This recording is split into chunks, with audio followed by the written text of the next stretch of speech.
What's up, Barams TV? So, nakakiles ka ba? Tapos yung upuan, pag pinipindot mong ganyan, hindi na bumubukas.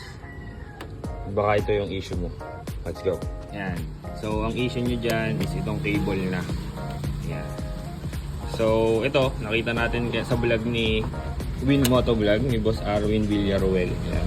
So, sobrang laki na ng gap niya. Yan, nakalabas na yan. So, kahit anong pisil mo, hindi na siya mahahatak. Kaya ang ginawa ni Win Moto Vlog, nilagyan niya ng ganitong zip tie, hinarangan niya dyan. Saka dito sa kabila, dalawa yan. Tapos, ayun, gagana na yan. Tingnan nyo, kakabit lang natin. May dalawang tornilyo lang dyan.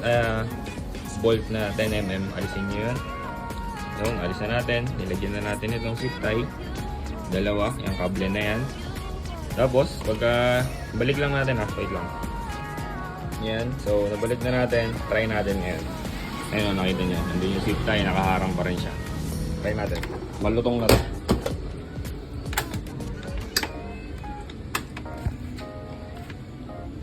Ayun, rinig yung tunog oh. Diba? One hit. Medyo nakaangat lang yung ano natin kasi naka-racing seat tayo. Ayan, pindutin ko.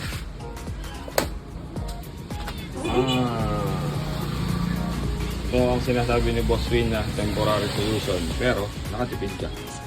Yun lang. So, Barams TV signing out.